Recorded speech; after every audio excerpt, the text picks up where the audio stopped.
لبيك اللهم لبيك لبيك لا شريك لك لبيك إن الحمد والنعمة لك والملك لا شريك لك. Dan pemirsa, untuk mengetahui informasi selengkapnya terkait dengan situasi dan update terkini saat ini di Makkah, Arab Saudi menjelang puncak haji yang akan dilaksanakan pada besok Kamis, sudah tersambung bersama kami jurnalis Jawa Pos Dimas Ginanjar yang akan melaporkan langsung untuk update siang langsung dari Makkah, Arab Saudi. Halo, Assalamualaikum Dimas. Waalaikumsalam, Walil. Ya, seperti apa update terkini di Makkah saat ini menjelang puncak haji? Ya, betul sekali, Kolil. Seperti kita ketahui, Kamis besok merupakan puncak haji dan seluruh jamaah haji kita akan melaksanakan wukuf di Arafah. Nah, saat ini karena sudah 1 hari menjelang wukuf, saat ini sudah dilakukan mulai pemindahan secara bertahap calon jemaah haji asal Indonesia menuju ke Arafah, Kolil. Jadi mulai kemarin bahkan bus-bus sudah mulai datang ke hotel-hotel untuk mengangkut para calon jemaah haji kita. Khusus untuk calon jemaah haji yang akan melaksanakan murur untuk lansia dan juga untuk disabilitas dan juga untuk jemaah haji yang masih resiko tinggi, itu sudah diletakkan di satu hotel tertentu.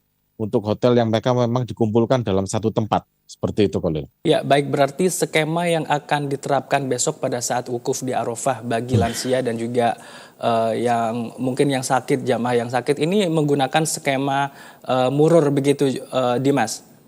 Ya, jadi di dalam Ar-Musna ini kan ada 3 lokasi ya, yaitu Arafah, Musdalifah, dan Mina.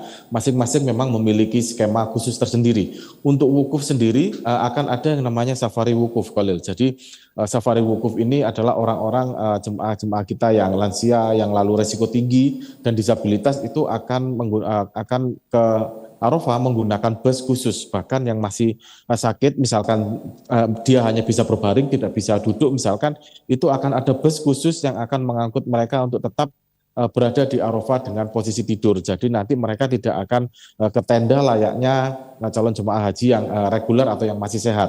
Prosesi wukuf sendiri besok akan mulai setelah zuhur atau sekitar jam 12, jam 1 siang. Nah, itu nanti mereka yang sakit dan sebagainya yang menggunakan skema safari wukuf akan berangkat dari hotel menuju lokasi itu mulai besok, sedangkan saat ini untuk calon jemaah haji yang masih sehat.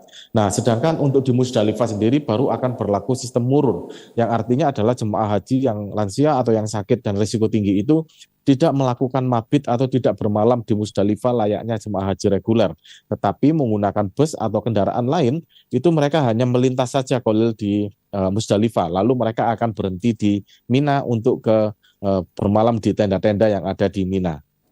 Ya, baik. Terkait tentang durasi wukuf sendiri di Arafah, apakah jamaah lansia yang menggunakan metode safari wukuf ini bagi jamaah lansia atau yang mungkin sakit begitu, Dimas, apakah durasi wukufnya sama seperti jamaah yang biasa yang tinggal di tenda?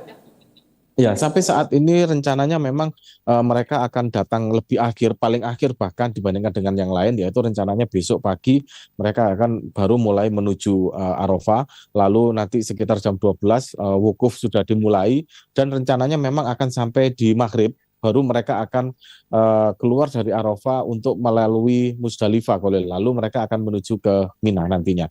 Jadi durasinya kurang lebih sekitar 4 atau 5 jam mereka di sana. Karena memang wukuf ini salah satu yang paling penting di rukun haji, karena haji tidak akan sah kalau tidak ada wukuf, sehingga mereka tetap harus berada di Arafah saat wukuf tiba, meskipun nanti mereka tidak turun di di tenda, tetapi tetap di kendaraan. Nah, mereka akan berdiam di dalam kendaraan itu untuk muhasabah diri, termasuk untuk berdoa, Kolil. Ya, baik. Ini metode-metode yang digunakan untuk memfasilitasi para jamaah, salah satunya ada metode safari wukuf, atau murur, dan tanazul. Ini kabarnya tanazul ini ditiadakan. Ini mungkin bisa Anda informasikan kepada kami, Dimas? Iya, betul sekali. Jadi tanazul ini memang secara mendadak dibatalkan pada Senin malam. Itu Kementerian Haji Arab Saudi menyampaikan bahwasanya skema tanazul tidak bisa dilakukan di tahun ini dan kemungkinan akan dilakukan di tahun-tahun mendatang. Alasannya sendiri karena ternyata selain Indonesia, calon jemaah haji dari negara lain juga mengusulkan pola yang sama. Tanazul ini berarti mempercepat proses setelah lempar jumroh, mereka tidak kembali ke tenda, tetapi mereka langsung ke hotel seperti itu. Nah, karena jalurnya sendiri itu tidak terlalu besar, khawatirnya terjadi penumpukan. Bahkan Menteri Agama sendiri khawatir jika nanti jemaah haji kita bertemu dengan jemaah haji lain dari negara lain yang secara postur tubuhnya lebih besar atau lebih tinggi, itu biasanya kita akan kalah ketika di jalan, sehingga itu bisa mengkhawatirkan dari segi keselamatan jemaah kita, sehingga ketika Kementerian Haji menyatakan bahwasanya tanazul tidak bisa dilakukan, maka kami dari Indonesia mengikutinya saja, Khalil. Sehingga nanti untuk prosesi di Mina, mulai dari mabit atau bermalam di tenda, lalu juga lempar jumroh, semuanya akan dilakukan secara reguler. Tidak ada jalur khusus seperti tanazul yang sudah dibatalkan. Ya, baik. Apakah skema seperti safari wukuf dan juga murur ataupun tanazul yang ini ditiadakan oleh Indonesia, apakah juga diterapkan oleh negara lain, Dimas? Atau hanya Indonesia saja? Betul sekali, Khalil. Jadi penghapusan skema tanazul ini memang diberlakukan secara luas. Jadi tidak hanya untuk Indonesia saja, tetapi untuk seluruh jemaah haji yang ada di dunia. Nah, tetapi namun perlu untuk digarisbawahi bahwasanya skema tanazul yang dibatalkan adalah skema tanazul yang bersifat resmi dari pemerintah. Sedangkan jika orang per orang bersedia mau melakukan tanazul secara mandiri, itu diperbolehkan, tetapi pemerintah tidak menanggung seperti halnya terkait dengan misalnya hotel, lalu juga biaya kamar, dan juga biaya konsumsi di hotel tidak lagi ditanggung oleh pemerintah. Baik, hingga saat ini apakah sudah ada data resminya terkait berapa jumlah jamaah lansia ataupun jamaah yang sakit yang nantinya akan mengikuti metode seperti safari wukuf ataupun skema murur ini, Dimas?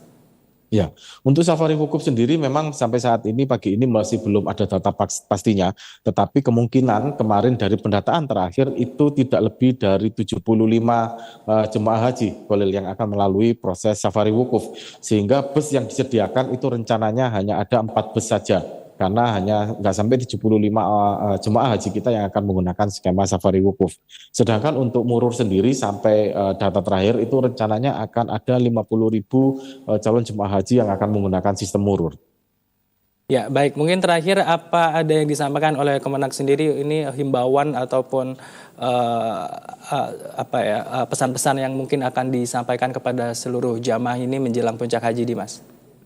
Ya, seperti ini. Jadi yang pertama adalah terkait dengan kesiapan segala sesuatunya ya, seperti tenda, makanan, fasilitas penunjang, akomodasi untuk di Armusna sendiri, Kemenak sudah memastikan 100% siap. Jadi kami hanya tinggal menunggu datangnya calon jemaah haji saja. Nah, jika seluruh akomodasi sudah siap, yang menjadi challenge sebenarnya adalah bagaimana kesiapan dari calon jemaah haji itu sendiri. Karena kita tahu jemaah haji sendiri ini tidak semuanya dalam kondisi yang fit, lalu juga belum tentu mereka siap seluruhnya secara kesehatan. Oleh sebab itu diminta untuk nanti ketika mulai berada di Arafah, mulai wukuf, untuk mentaati salah satu aturannya, yaitu untuk tidak keluar tenda dari jam 10 pagi sampai dengan jam 16 siang, 16 sore maksud saya, karena cuaca ketika siang hari di Arafah nanti akan tembus 50 derajat Celcius, bahkan kalau misalkan kita terus-menerus terpapar sinar matahari, itu kemungkinan panasnya bisa mencapai lebih dari 50 derajat Celcius, dan ini akan membahayakan bagi calon jemaah haji kita.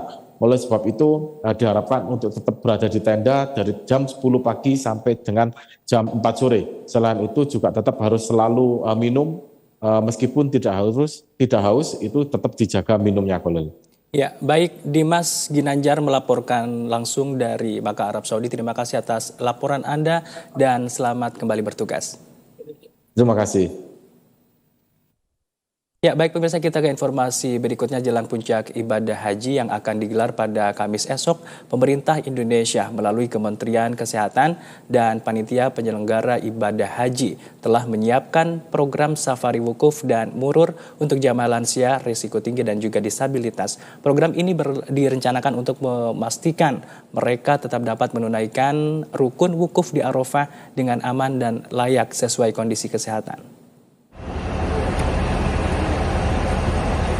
Menjelang wukuf di Arafah, Kementerian Kesehatan RI terus memantapkan persiapan program safari wukuf bagi jemaah lansia, risiko tinggi dan disabilitas.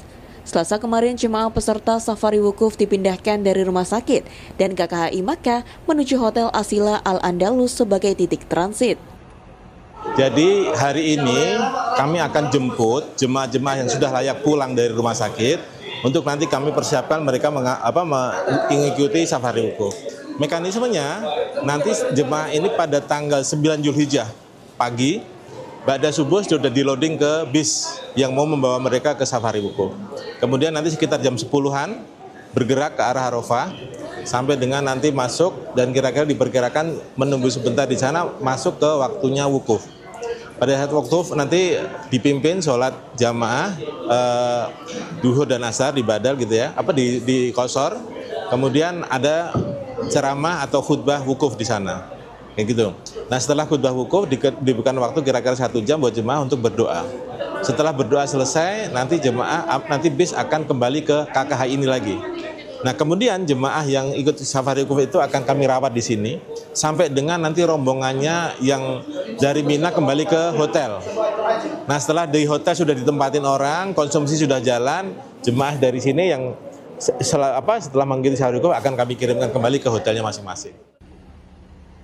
Pada hari H pelaksanaan wukuf Kamis pagi 5 Juni, sekitar pukul 10 waktu setempat, jemaah akan dibawa menuju Arafah menggunakan 4 unit bus khusus. 2 bus untuk jemaah dengan posisi duduk dan 2 bus untuk jemaah yang harus berbaring. Di Arafah mereka akan mengikuti sholat zuhur dan asar secara jamaah qashar, mendengarkan khutbah wukuf dan berdoa. Setelahnya mereka langsung diantar kembali ke KKHI untuk perawatan lanjutan. Senada dengan itu, PPIH Arab Saudi juga menegaskan bahwa program safari wukuf dan murur tidak dipungut biaya sepeser pun. Hal ini diungkapkan langsung oleh Ketua PPIH Arab Saudi Mukhlis M. Hanafi untuk mencegah penyalahgunaan oleh oknum tak bertanggung jawab. Program murur diperuntukkan bagi jemaah lansia, penyandang disabilitas, obesitas, pengguna kursi roda, dan pendamping khusus. Mereka tidak perlu turun di Muzdalifah, namun cukup melintasinya di dalam bus sebagai bagian dari simbolik mabit sebelum ke Mina. Sebanyak 59.000 jemaah tercatat akan mengikuti program ini pada haji tahun ini. Jelang puncak wukuf di Arafah pada Kamis esok, Kementerian Agama memastikan bahwa Klinik Kesehatan Haji Indonesia atau KKHI Makkah telah resmi kembali beroperasi. Keputusan ini merupakan hasil diplomasi langsung dengan pemerintah Arab Saudi. Kini jamaah tak perlu lagi takut dirawat karena dilayani dokter-dokter Indonesia kembali tersedia di Tanah Suci.